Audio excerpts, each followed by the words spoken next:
All right, we're going live right now. I'm working on it. Yep. It says live on YouTube right now. Oh, okay. Yep. All right. So let me make sure I got everybody over. All right, one more person.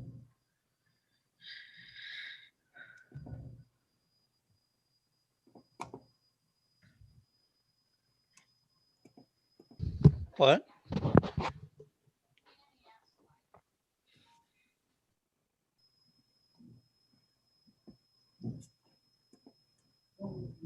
All right.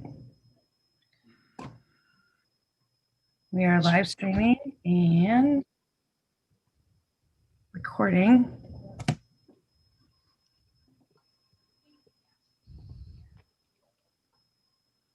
Mayor, I think we've got everybody. All right, very cool. We 1, 2, 3. Joining us 4. tonight. We're missing one, right? Is Steve here? Yeah, we're Oh, missing Steve is not. He is not joining us tonight. He's out of town. Okay.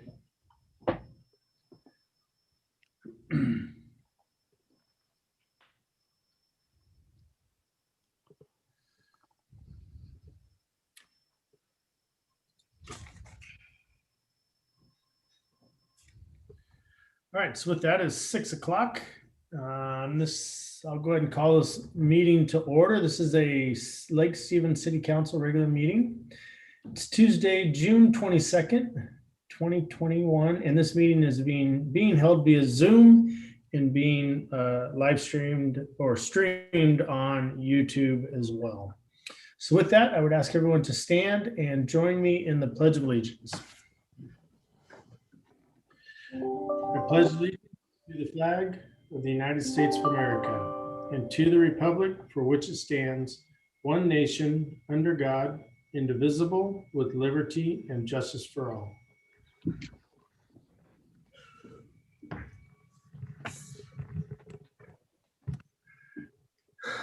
All right. So with that, City Clerk, can I get a roll call? Absolutely. Councilmember Daughtry, I'm present. Councilmember Peter Shagan, Present. Councilmember Frederick, Present. Councilmember Dickinson, Here. Councilmember Jorstad, Isn't. Councilmember Ewing, and Councilmember Tagent. Present. All right, great. Can I get an approval of the agenda? Can Actually, we, Mayor, can we excuse Councilmember Ewing? so moved? Second. Yes, thank you. Can I get a motion to excuse Councilmember Steve Ewing? I think I did have a first from Councilmember Frederick, second from Councilmember Tagent. Okay, I have a motion and a second to excuse Steve Ewing. All those in favor? Aye. Aye.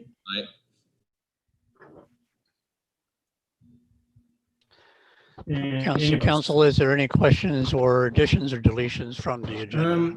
I am going to turn off my video. I've got a rough connection.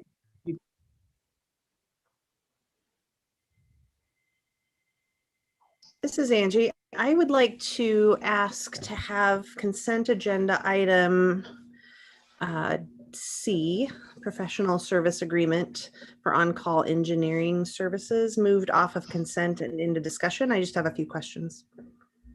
You want that in discussion or action? I guess action. Thank you. All right, we'll put that in action. Anybody have any questions about that? Any other changes necessary to the agenda?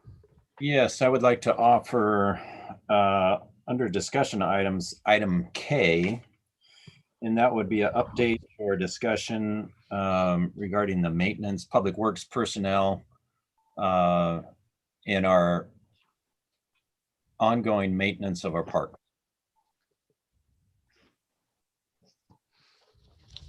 All right, adding item K. Mary? Well, where is K? I don't see K on this agenda. He's adding it. Oh, he's adding K. Okay, sorry. Gotcha. It follows J. there, teacher. Understood. Understood. Thank you. Apologize. You just opened it up. I had to jump into that one. Of Sorry. course you did. It's okay. No, it's okay. I'm Um, used to it. So Okay, so we have an addition of discussion item K. We are moving consent agenda item C to action item, so that's the other ones. Any other changes to the agenda? If not, I would entertain a motion. Move to approve the agenda as amended. Second? Okay, we have a motion and a second. Any other further discussion on the motion? All in favor, say aye. I, Aye. Any opposed? Passed unanimously. Mr. Mayor, you have an agenda. Excellent, thank you. I turned off my video. I think my internet's really slow here, so I'm trying to make sure that hearing everything. Can you guys hear me okay? Yep. Okay, perfect. So with that, we'll move to citizens' comments. And during citizens' comments, we look for people in the attendees portion of the Zoom call to raise your hand, and we will call upon you, and we'll bring you into the panelist section if you have comments for the city council. And you'll be given 3 minutes. We ask for your name and your address, and then you would have the floor. Is there anyone wanting to provide citizens' comments tonight? Please raise your hand.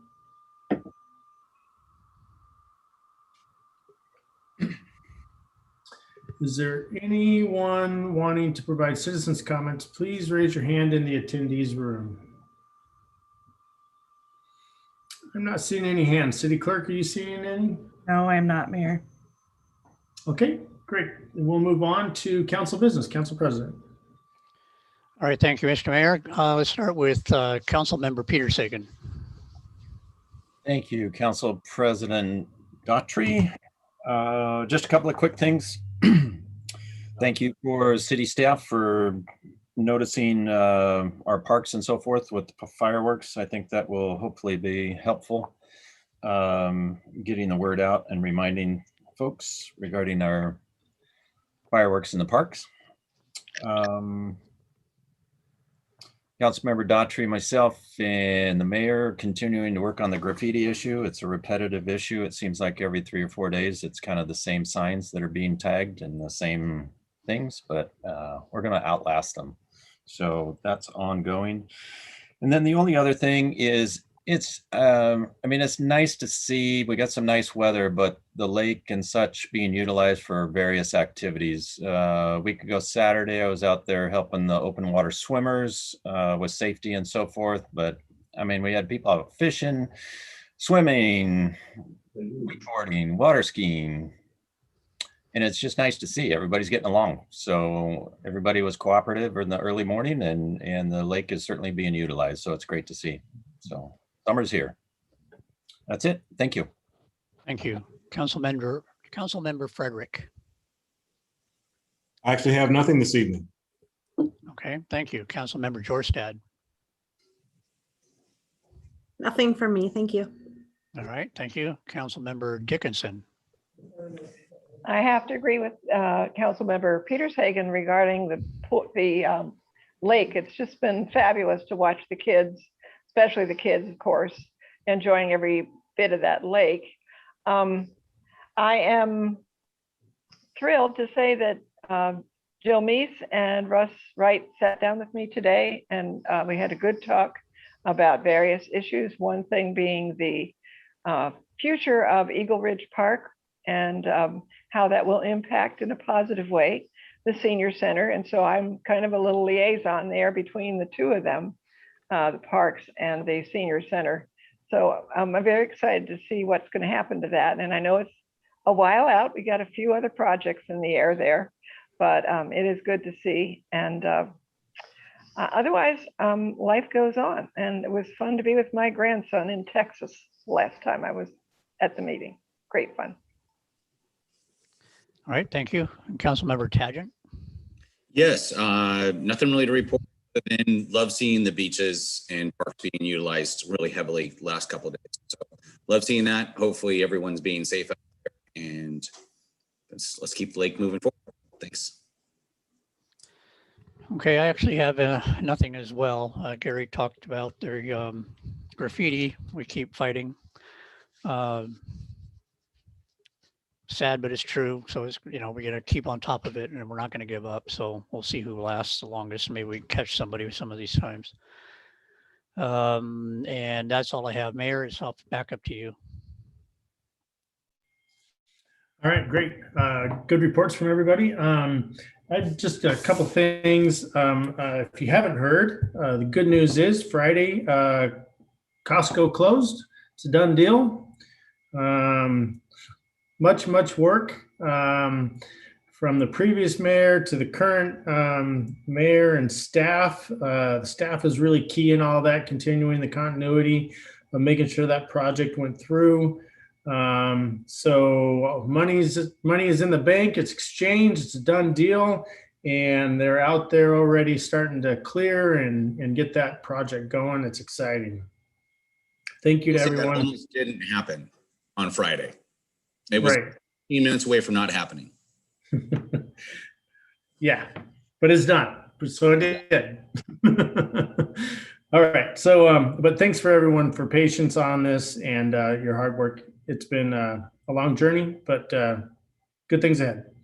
The advisory council, community advisory council, the applications are going great. We've got several in, very good candidates. I'm surprised by several of them, and it's good to see. So I'd ask that you put the word out that folks continue to apply. I think we're applying till the 30th, and the more the merrier, as far as I'm concerned, to get good input on the city, the direction, and where things are going. And parks, I know Council Member Peter Shagan is bringing it up in item K. I would just like to start out by saying that patience, please. Our public works folks are working as hard as they can and trying to keep up on not only the maintenance, but other issues that are popping up. And I know I saw a picture of North Cove. I think it was taken yesterday on social media. And I could not believe how many people were in that park, even from Texas. There was so many people. So good to see. It's the reason why we're creating parks, so we can get our people out in public open areas. I appreciate everyone's support on it. With that, there are no city reports, and we will move to Council Member Daughtry, Resolution 2021-10. Thank you, Mr. Mayor. Kelly, would you please bring in from the attendees Dakota Latham, Emma Miner, Jack Johnson, Lily Scrivens, Owen Johnson,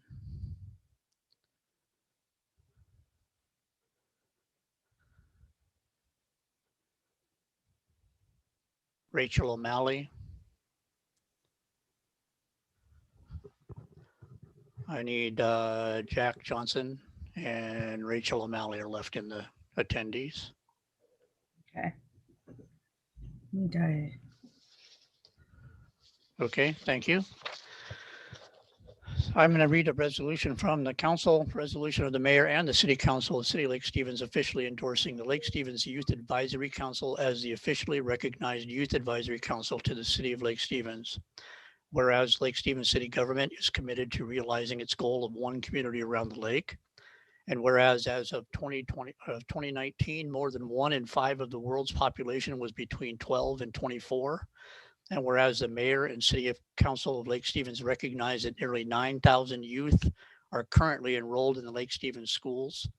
And whereas the city of Lake Stevens recognizes the Youth Advisory Council is a significant resource in elevating the accomplishments of children and youth in the community. And whereas the city wishes to encourage and offer positive experiences for Lake Stevens youth to actively promote their values through self-directed engagement, participation in local government processes. And whereas the Youth Advisory Council is an appropriate means to foster the involvement and increase the opportunity for young people to contribute to the local government. And whereas the City Council recognizes that engaging and collaborating with the next generation of civic leaders results in improved policy and programs for youth. And whereas the city recognizes the Youth Advisory Council creates a collaborative space to recognize youth displaying exemplary citizenship and leadership behaviors, now therefore be it resolved by the City Council of the City of Lake Stevens, Washington as follows. Section 1, the Mayor City Council endorse the Lake Stevens Youth Advisory Council as the officially recognized Youth Advisory Council of Lake Stevens government. And effective date is of today. If we pass this as we just passed the ordinance as resolution. I'd like to take this opportunity to recognize the youth that are on a Youth Advisory Council. They have joined us. Lily Scrivens is their president. Lily, if you would like to introduce everybody else. Yeah, I'm in the car right now, so there might be a little background noise. Sorry about that. But I'm Lily Scrivens. I'm going to be a junior at Lake Stevens High School next year, and I'm the chair of the Lake Stevens Youth Advisory Council. Our committee was formed just to provide young people with voice and influence and to be able to serve their community. And I think that since we formed this community, we've been able to do that. We have committee members going to city council meetings weekly. We've started social media pages, and right now we're working on multiple projects. So yeah, just being on this committee has been a really, really good opportunity to learn about how the youth can serve the city of Lake Stevens. And I'm just really grateful for the opportunity. And I don't know if other people on the committee want to share something as well, but yeah, I'm just grateful for the opportunity to serve. So the people that we have with us are Dakota Latham, Emma Miner, Owen Johnson, Jack Johnson, Rachel O'Malley, and Lily Scrivens. They're all on the council. Put this council together 3, 4, or 5 months ago. They have been meeting every week ever since, without fail. I mean, these kids are awesome. They're doing some great things, helping the youth of our community already. They have projects that they're working on. Another thing that they're going to do is they're going to work with other youth advisory councils in the future on regional issues, which I think is going to be real important and pretty cool to watch. Right now, they don't have an advisor per se from the school. We're looking for that person. The adult advisors to the Youth Advisory Council are myself, Councilmember Frederick, and Councilmember Ewing. I've been wanting to have a Youth Advisory Council for the City of Lake Stevens for over 10 years, and we finally got it. And I couldn't be happier with what they're doing and how dedicated they are to what they're trying to accomplish. So I applaud the Youth Advisory Council. Thank you very much for what you're doing. I look forward to working with you in the future for other things that you can do. And I would like to give Council Member Frederick an opportunity to speak as well. Thank you. Yeah, I really have to echo everything that Councilmember Daughtry said. This group of youth they've been amazing. I can say for me personally, they've been a breath of fresh air. They have been motivated and focused on how do they establish themselves as a functional organization. They've been looking for the opportunities and on several occasions given thought to items on our agendas as a city council and whether or not they should weigh in on those. They have worked through a lot of the thoughts of succession planning and how to this not only be something that is created now in recent months, but how does this group become something that sustains itself over time? So they are really for a group that is self-initiated and self-motivated. They've done an incredible job in just a few months. So really looking forward to seeing all of them continue to grow and really lead their generation into more citizenry. Just incredible group of youth. So I want to also applaud everything that you've done. Really looking forward to what they're going to be able to do with the city. I hope that some of the projects that they're working on are going to be coming directly to the council for input to us. Looking forward to that here pretty soon. They're going to be doing one project that will impact our decision making on the next 2022 budget. So that's interesting to see. So they're working hard, learning quick, ask really intelligent questions of the council members while we're at their meetings, so that they can understand what the processes are. And that's exactly what I think our new civic leaders are going to need to do. So they understand what's going on. They can come in and take our place. That's what I'm looking forward to. So thank you very much for the time of the council. And thank you very much to the Youth Advisory Council for coming. And we'll see you Thursday night at your meeting.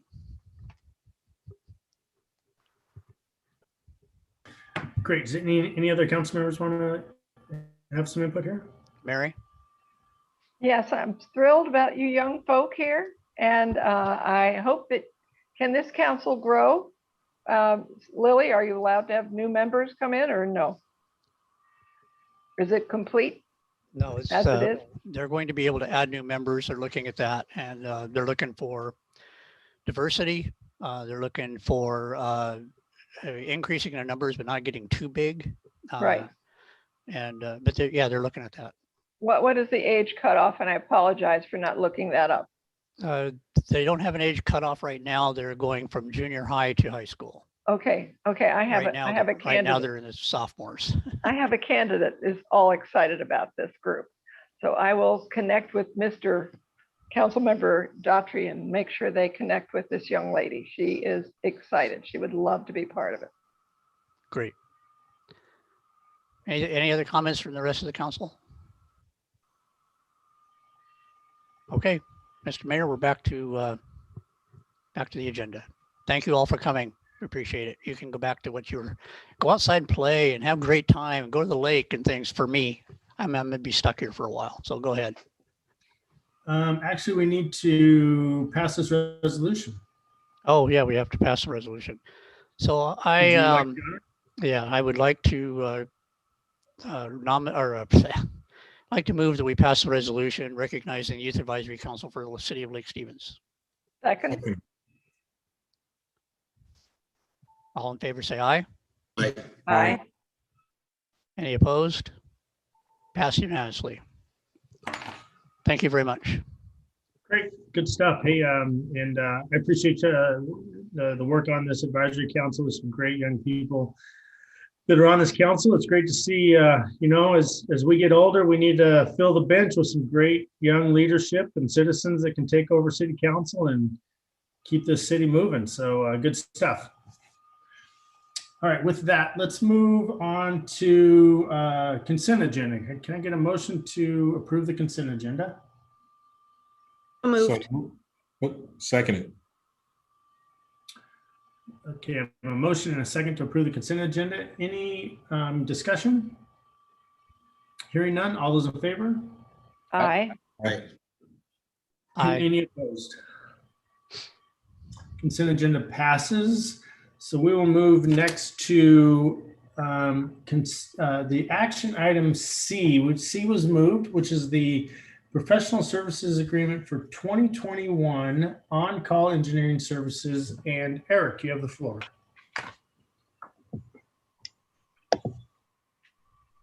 Hey, good evening, council. What we have is every 2 years, we put out an RFQ for professional engineering services that includes civil engineering, environmental, geotechnical, survey. Basically, we put an ad in the paper and through the MRSC roster. Qualified firms submit their qualifications, and those are ranked and scored by 3 individuals. This year, it was Grace and Aaron and myself. And we select a couple firms from each group, and then we do a blanket contract with them. They only get paid, obviously, if we use their services, but if a small survey project comes up or we need a geotech to look at, like we used on Vernon Road, for example, we're able to quickly select those firms and hire them with contracts already in place. We just do a task order under that contract for those services. So pretty common. The last one expired in 2020, and we're just now getting around to updating it. Councilmember Jorstad, did you have some questions that I may be able to answer? Thank you. I appreciate that explanation. I was just curious how this, how the professional the on-call engineering services would work with the city engineer, and if this is somehow replacing that, or if that position is still, if we're still looking to fill that position as well.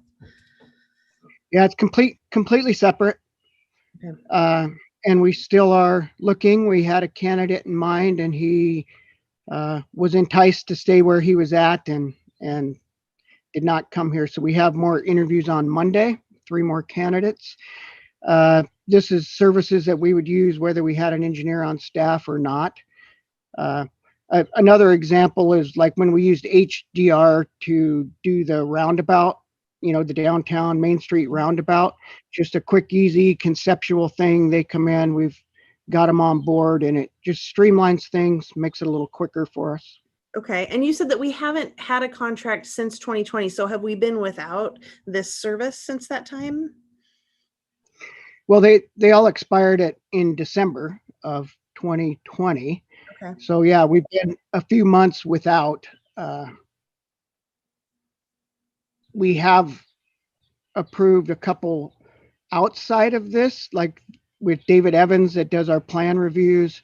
We updated theirs, but to put the whole advertisement out, yeah, it's taken us a little while to get to. So Okay, thank you very much. I appreciate the clarification and the time. you bet. So then do we need a motion? Is that where we're at now? I would move that we move forward with the professional services agreement for the on-call engineering services. Second.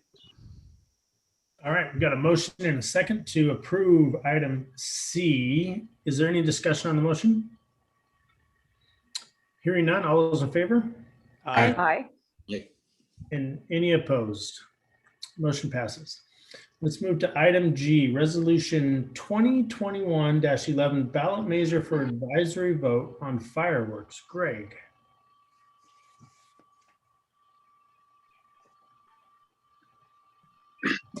All right, well, I prepared at the request of Gina and the mayor a resolution for you that, if approved, would be passed on then to the county to place an advisory ballot measure on the general election ballot to measure citizen input. The outcome of the vote is simply that it gives you more information on this issue and gives the citizens of our community an opportunity to express their point of view as to whether the possession and sale and discharge of fireworks within the city limits should be banned.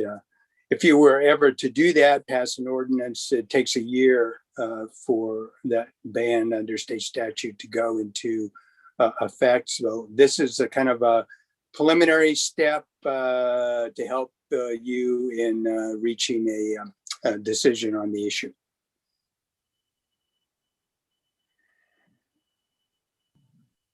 Is this a point in time we can ask a couple of questions, Mr. Mayor? Why don't we, yeah, if it's questions for Greg, you bet. Greg, appreciate you preparing this and bringing it forward and so forth. I just a question here on the resolution itself. In the first paragraph describing the resolution, you talk about personal fireworks, and then immediately thereafter you talk about consumer fireworks. Yeah. Is there a difference? No, essentially they're the same thing. Personal fireworks is kind of the more common term. I noted that code, we address them as quote consumer fireworks. We could easily use one term, either personal or consumer. So Greg, would consumer, if we use that term, would that take care of Yes. professional fireworks also? No, these are fireworks. This particular ballot issue is strictly addressed to fireworks that people would purchase for their own use. Okay. Not fireworks at a public display. Okay. Irregardless So- of where they're purchased. Regardless, yes. Okay. Right. Yeah, somebody went to an Indian reservation, for example, and bought fireworks to set off in the city. Under this issue, if we were ever to pass this, that would be violative of the city code. So it's asking people, regardless of where you get these, what's your opinion about their being in your possession here within the city and discharging them within the city.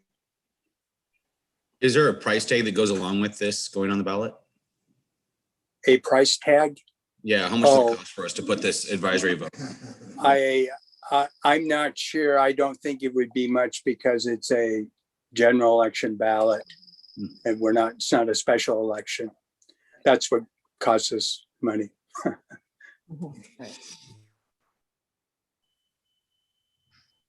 So Greg, if I may interject, I think it's important that people are clear when they look at this ballot item that they are aware that it's what they're voting for, and they're not confused about the word personal or basically you can't go buy fireworks and shoot them off in your backyard, right? Isn't that what we want to try to? And yeah, or in a park or in a park, right? On the street or exactly. Anywhere, right? Exactly. But it doesn't. I think, yeah, okay. As long as it's clear. I know there's a great. I've talked to so many people. People stop me all the time, and I bet everybody else here too, and say, "What are they doing about those fireworks? We need to get rid of them." And you know, they tell horror stories about having PTSD, and it sets them off, and they've got dogs that go crazy and all that. So yeah. I get just as many people who do not want to get rid of the fireworks. So well, I know that. I get hundreds of people who do not want to get rid of them. So I know a lot of stories, a lot of differences out there. Yes, that's true. That's true. That's the whole point of this resolution. That's the whole point, is to kind of measure. Yeah, let's find how out. much. This was already done in Snohomish County like a year and a half ago, and our district voted to keep fireworks. But we can keep doing it to get a result that everybody wants. I'm curious to hear what the kind of rationale is around an advisory vote versus an actual vote of the people to determine if we continue to have fireworks or not. What are the kind of the pros and cons of going that direction? Well, it's your responsibility to decide whether, as a council, to decide by ordinance whether or not fireworks would continue to be allowed. It's not a citizen vote issue. It's a legislative issue for you to decide. The advisory ballot is simply a way to help you measure what the community support is one way or another on what appears to be somewhat of a contentious issue in terms of support either way for this. So there's no legal requirement for an advisory vote. It's simply being proposed as an aid to help you in making a decision. But it's your decision in the end, not the voters. I really like giving them a chance to speak. It's very important to me.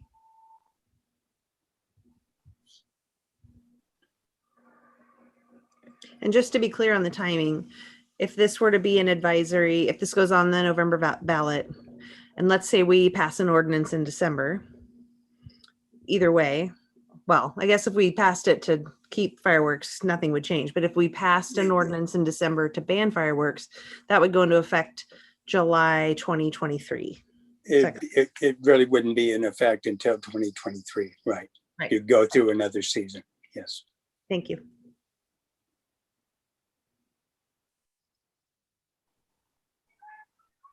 All right, good discussion. Any other questions for Greg? With that, can I get a motion? I move that we put the resolution 2021-11 ballot measure for advisory vote on fireworks on the ballot in November. Second. All right, we have a motion and a second on resolution 2021-11 ballot measure for advisory vote on fireworks in November. Any further discussion on the motion? Yes, I would just ask that the city attorney make the wording consistent of consumer and eliminate personal fireworks.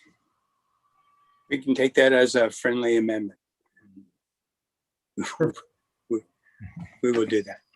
He expressed it in a friendly manner, I thought, so. He did. He had a smile on his face. Okay, with that, I'll call for a vote. All those in favor? Aye. Aye. And any opposed? Opposed. We got one opposed, Councilmember Frederick. So with that, the motion passes. And let's move to discussion items, upcoming ballot measures. I think City Clerk Chillen, refresh my memory on this. I'm going to talk about the difference between the transportation and the parks benefit districts. Correct. Okay. And you were considering a special election, so we just wanted to chat about that. So I know in our last city council retreat, we talked about doing a transportation benefit district vote in November. I know I've reached out to each one of you and talked about changing that to a parks benefit district ask. And there seemed to be a consensus to move that way. What I'm currently doing is staff is working on what that looks like. What's the budget that we need to have? One of the things that we are running into is the county would like to hand over a couple of parks, the community park and Cavallero Park, to the city. The problem is they see that we don't have a big enough maintenance, operations maintenance budget for parks. So, what we are working on with staff is what does that budget look like? What does that O&M budget look like? And also, what does some capital improvements look like in a parks benefit district funding vote? So what we'll have to do, there is a previous parks benefit district that includes some of the county area. And I think what we would do in this vote is we would narrow it down to just a city parks benefit district. And then as well, it would need to approve a city parks benefit district as well as the funding of it. That's my thought process right now on this, and I'm opening the floor to any discussion.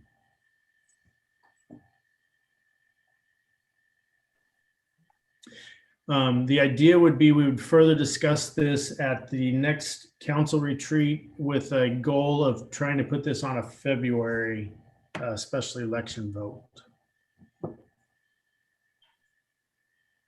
have a question just in terms of kind of the structure. Does a parks benefit district define a specific district around each park that would where there would be taxes that would go towards the upkeep and maintenance of that park within a certain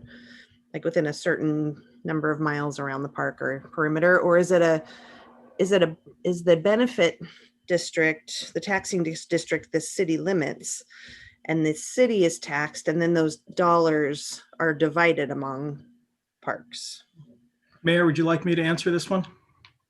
I was going to, but Russ, you are the subject matter expert on such things, so Okay. I will defer. There are 3 different types of parks districts. The city currently is part of what's called a park service area. Within that park service area, that is greater than the city limits, and it's well into Snohomish County. That has a regional board that would be the decision maker. The model that we're most likely going to propose to the council is a metro park district, where the body could be the city council. So like you say, there's 3 distinct types of park district. All of them have some different limitations, define boundaries differently.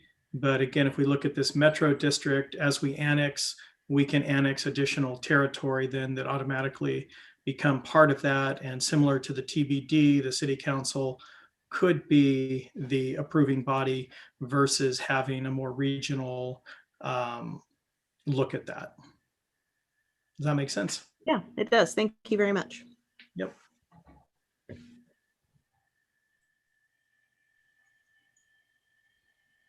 Russ, for discussion, would it be advisable, and I don't know if we could do this, but to mimic the school district boundaries, even though some of that is outside the city limits? The reason being is partnerships are important, and it would seem to me we're kind of trying to get down that path of some sort of region area-wide recreation facility.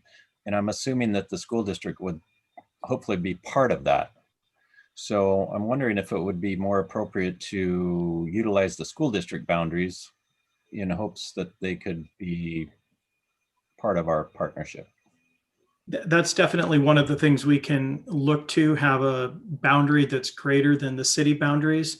But also keep in mind, as we annex the area in the southern part of the city, most of that's in a different school district. So it would have to be greater than the school district boundary. So would that Lake Stevens school district boundary. Yeah, and would that require some sort of interlocal agreements then, county and school districts? Since Most we're outside likely, the city limits? yeah. And I think the other item to discuss is the funding mechanism, whether it's a property tax increase or sales tax increase. It would depend upon what that funding mechanism as well is.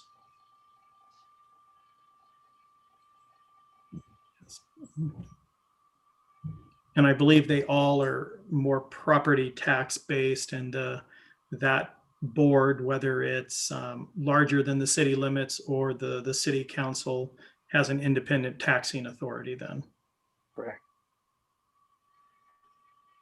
To levy, that property tax at whatever the minimum or maximum is available. So are we talking about a bond referendum? Just let me get clear on this.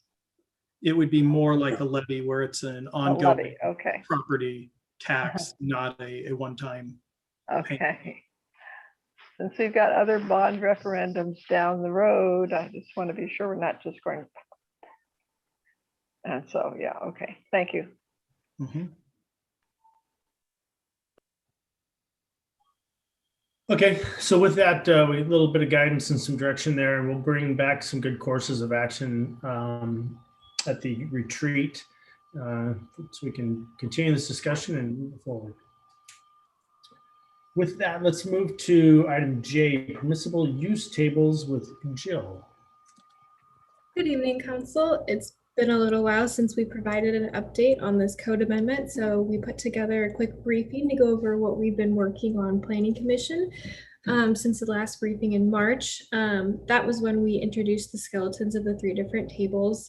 We've been continuing to fill these in, and the 3 have been included as drafts in this packet. And then just a reminder, our overall goal with this amendment is to consolidate the uses, reduce or altogether eliminate where we can redundant land use processes, and then establish clear and objective performance standards. So back in April, we introduced a revised draft of the sections of code in 1440 that come before the current use table. And so we've been calling that the preamble. The changes proposed are marked in color, and they aim to reduce the redundancies and better explain how the new tables are intended to be interpreted. So during that same April meeting, we also included revisions to some existing supplementary use regulations in chapter 1444. So attachment 2 contains the specific revisions to specific sections. So part 3 standards would be applicable to industrial and manufacturing uses with the intention to regulate noise, vibration, odors, smoke, and those sorts of things. And then, like I said before, we are bringing back the drafts of the 3 tables. They are now more filled in, and we are breaking them into 3 tables instead of 1, like what's in the current code right now. So tables are separated by use. There is a residential table, a non-residential table, and a special use table, which contains mostly large scale and public uses. So just as a little refresher, the letter P means a use is outright permitted. The letter A means the use requires an administrative conditional use permit, or ACUP. And a C means that the use requires a conditional use permit or CUP, and that has to go before the hearing examiner at a public hearing. Boxes that are empty indicate that the use is not permissible at all in that zone. So we do encourage the council to provide feedback before we take it to Planning Commission next month in July. And after that, we anticipate to move toward public hearings and finally adoption. So with that, I will go ahead and pass it off to Mayor Gailey for council questions and comments. All right, Jill, great report. Do we have any questions for Jill?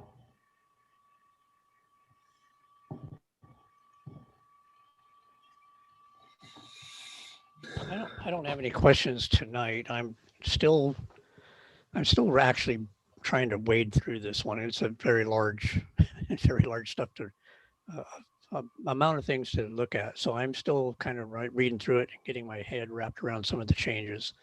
I think I'm going to have some questions later in the week, and I will get a hold of well, probably I'll get a hold of Jill. Unless you want me to go through the director, I can go through the director. Why don't we keep it through the director? Okay.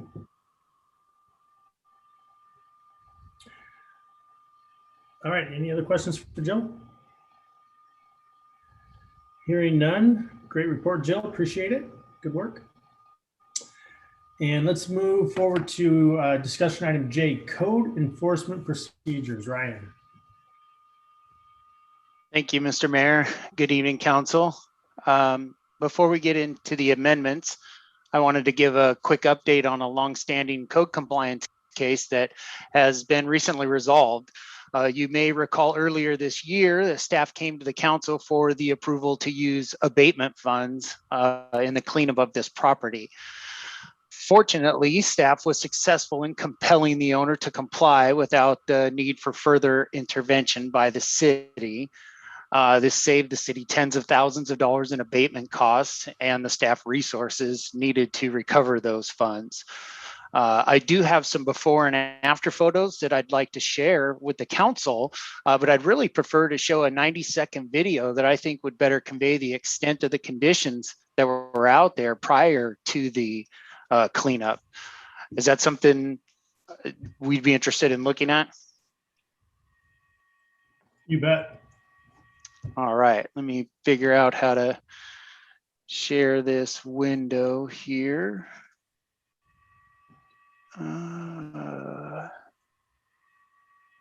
Okay, do we see the beginning of that video? No. How about that? Okay, so there's no audio to this video here. I think it's pretty self-explanatory, but I'll go ahead and guide through. This is actually in front of the garage that you would see from the street. And there's just too many items to really list of what's there. This is facing out back to 101st there, the primary dwelling on the left.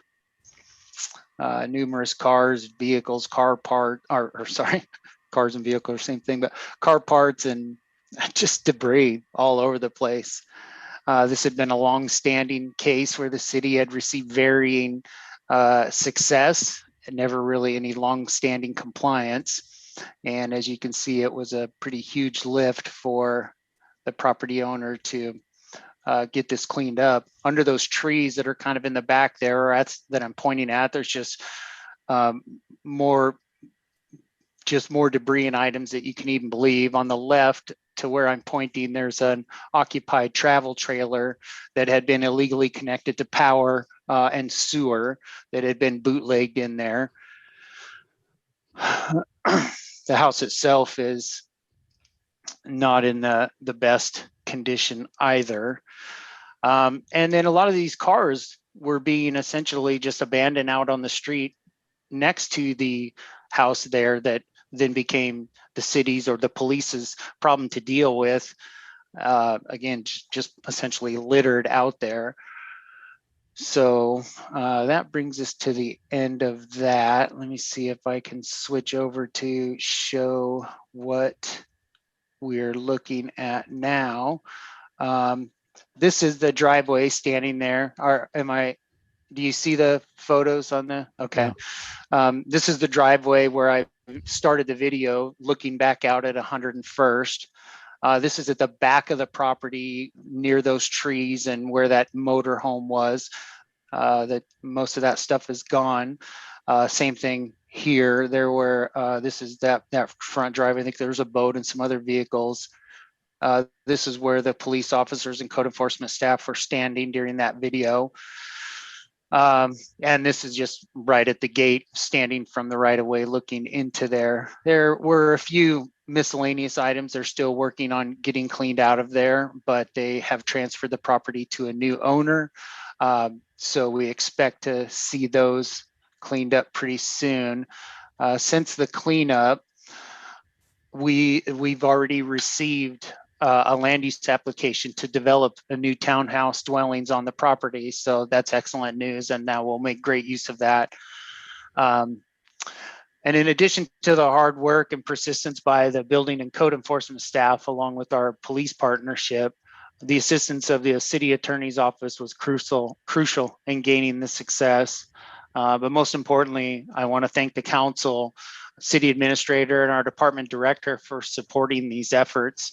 We have not been able to achieve this outcome without the support of the council and city management in authorizing the use of the necessary legal action and the use of abatement funds if we did need to go in there and clean it up. So our entire team is very grateful for that support.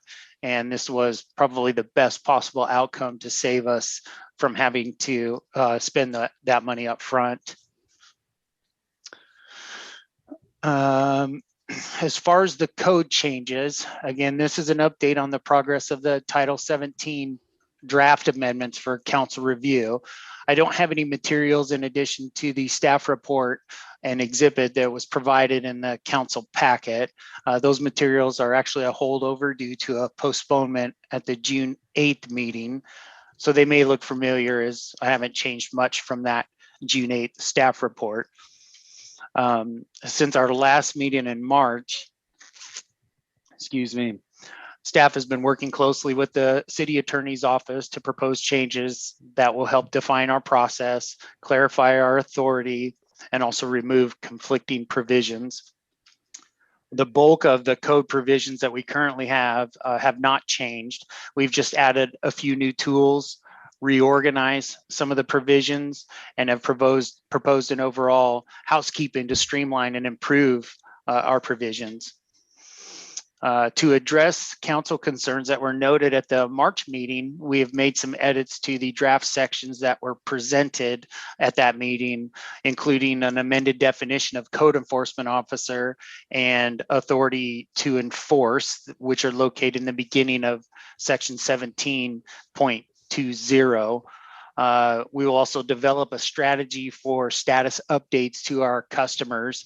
Part of that involves publishing our case workflow and the stages where we would notify those reporting parties. Our goal is to achieve that through software notifications that would update those interested or reporting parties through the life of the case. Warning letters have been added to our tool set as an option for low risk violations as defined in draft section 1720.020. The notice of violation format has been changed to a 3-tier system with the ability to encourage voluntary compliance and avoid fines as our preferred resolution. My goal there is to minimize the administrative resources that we're using to send numerous letters and have a notice of violation that essentially moves with the case. It will increase its severity as our demands or requests for compliance are ignored. We're still working on the civil infraction section in draft 1730.050, which is authorized to the city under RCW 780. This is essentially the same authority that we currently have in the municipal code, but we are working on more detailed provisions to improve the civil infraction process. Those updates will be finalized and provided at the next session. The process will be based on the requirements outlined in the RCW. However, I anticipate the use of civil infractions to be extremely limited, mainly for repeat offenses or a situation where someone is working in violation of an emergency order that has been issued, such as a stop work order or a cease and desist order.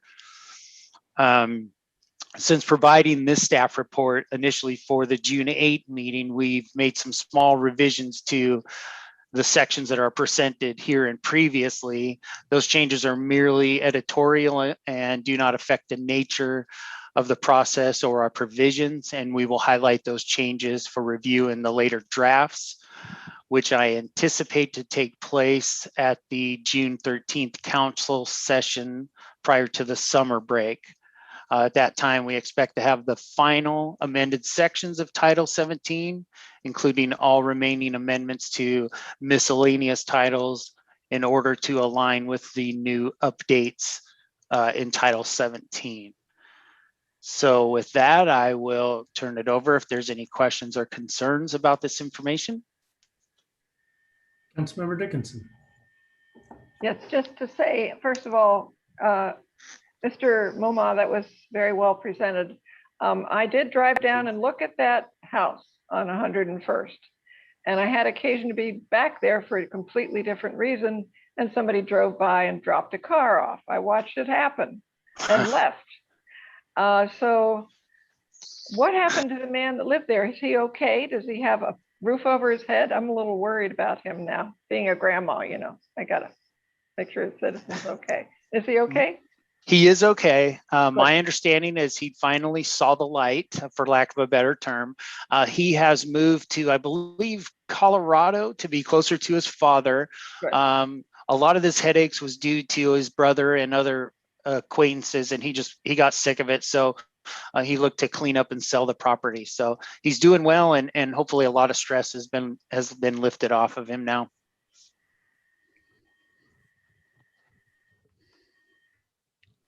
Ryan, on behalf of the neighborhood and so forth, thank you.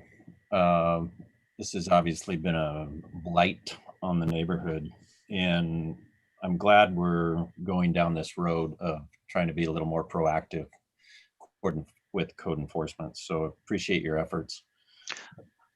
I really appreciate that. And I have to give credit to, again, the staff and the code enforcement team, as well as the legal department. And once again, huge thanks for the support that allowed us to take these actions, but it's greatly appreciated, and I will pass that on to them for sure. Great, thank you.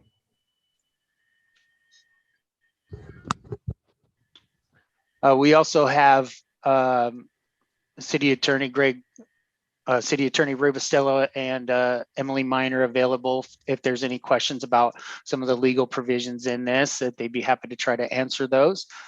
Otherwise, again, any concerns or things that I can answer, I'd be happy to do so. Yeah, let me say that Emily Miner from our office has been our primary point person working with Ryan on these issues, and she's got a good creative mind, and worked hard with Ryan to resolve the particular property issue that he showed you as a good example of where we're headed. Absolutely. I appreciate that, Emily. Thank you so much. And thank you, Greg. It's been great to see the outside perspective and make sure we're going down the correct path with these updates. Again, Russ, my director, has been very helpful and instrumental in proposing these changes with me. Well, while we're patting everybody on the back, I want to make sure that Gary Petersagen is recognized for his putting pressure on everybody to make sure this happens. I know that this is a near and dear thing to his heart in the first place, along with the graffiti. It's just those irritants out there that people, when they're out there, people are wondering what the heck we're doing. And there's no real good answer for that. So Gary, thank you for pushing. I applaud that. And that's one of the things that the city council persons are supposed to be doing. So you're doing your job really well. Thanks. Right, and Gary's comments were incorporated into the draft ordinance. So we appreciate receiving those too. Great, good stuff, Ryan. Great report. I know that our code enforcement folks are doing a great job, and I know that our new code enforcement officer is doing a great job because I get phone calls, which means they're being effective, and they are doing the right things. And people are realizing that there's some folks there's some places in the city that we need to clean up and make sure we're doing things the right way. And I appreciate everyone doing their work in enforcement. So with that, let's move to added discussion item K, parks maintenance. Council member Peterson. Thank you, Mayor Gailey. I bring this issue up, and I do have patience, but just driving around throughout the city, I know that we have the issues of personnel, and I guess I'll pick on Oak Street Park up there. Having driven by that here a couple of days ago, that is now a city park, and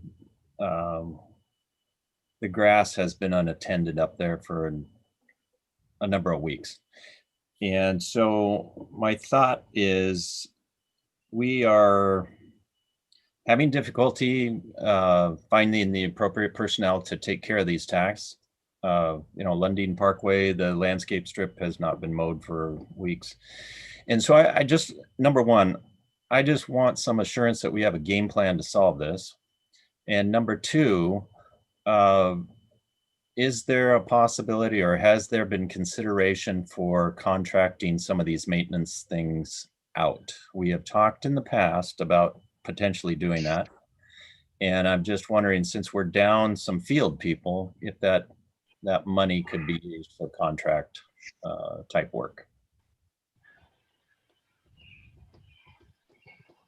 Well, I guess I'll speak to some of that, Councilmember Peter Shagan. No excuse, obviously, that we're not keeping up on maintenance. So I shoulder that responsibility for sure.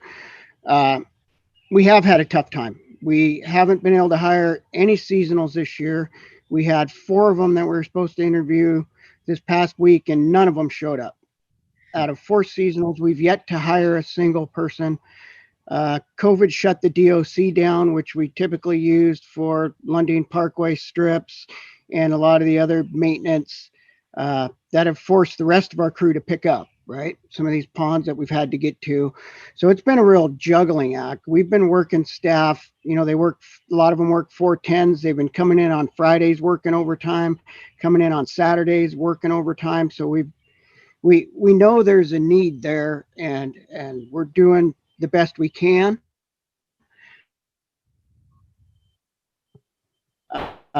Oak Hill Park, I would like to say the city never officially took that over. That was DR Horton's still today responsibility to maintain that park.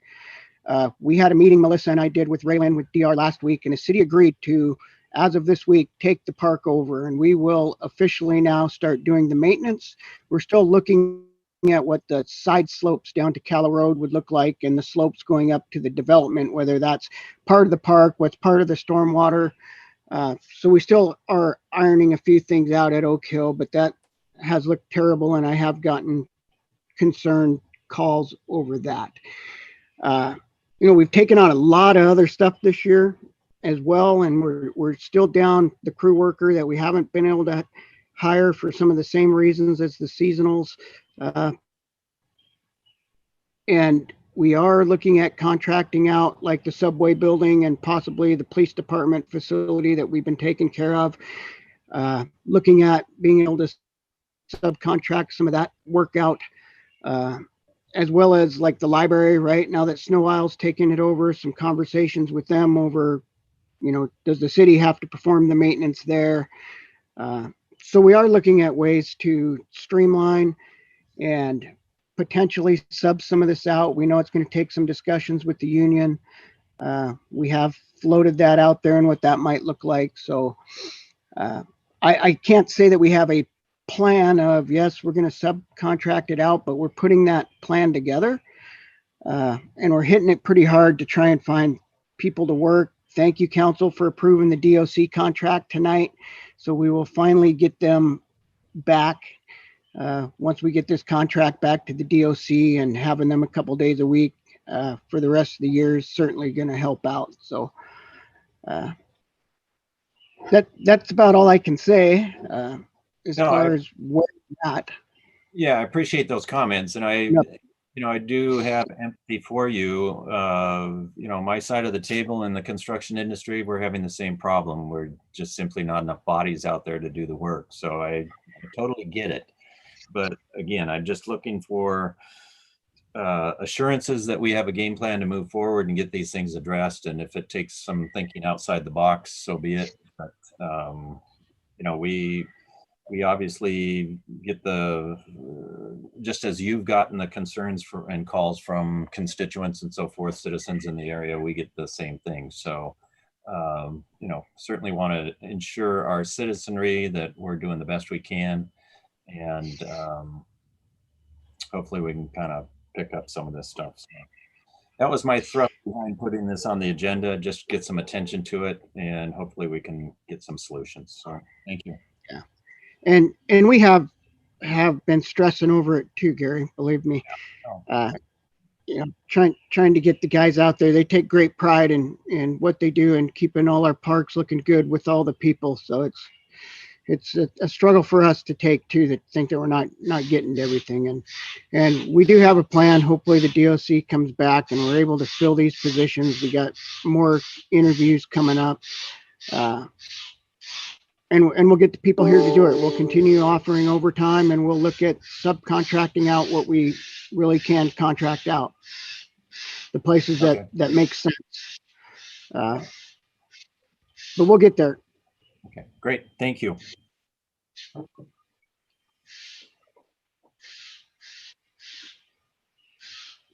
Any other input, comments? Okay. Appreciate your efforts, Eric, and I appreciate Councilmember Peterson bringing it up. And I think we have an alibi. Councilmember Frederick, do you have an alibi? Yes, I do. Thank you, Mayor. My alibi is related to my 2 votes related to marijuana processing on June 8th. I abstained from both of those votes, but I did not give a reason as to why I was abstaining, which has since led to quite a few questions. The reason for that is pretty simple. Because of my professional responsibilities, there is the potential, I saw a need to avoid any potential conflict because of the topic of marijuana processing and the involvement of child care centers, both which have related activities in public health, one in providing support and one in educational programs in the use. There was neither a vote for or against that wasn't potentially a conflict. So rather than have any perceived conflict, I chose to abstain in both cases. So I just wanted to share that openly as the reason for my abstention. All right, great. Appreciate that, Councilmember Frederick. Any other last alibis? Okay, with that, I would ask for a motion to adjourn. Move that we adjourn. I have a motion. Do I have a second? Second. And a second. Any discussion on the motion? All those in favor say aye. Aye. And with that, we shall adjourn. I appreciate everyone's hard work. Get out and help out the community and do what you can to serve. Have a great night. No council meeting next week. It's a 5 Tuesday month, so we'll see you on July 6th. Okay. Thank you. Bye. Bye, everybody.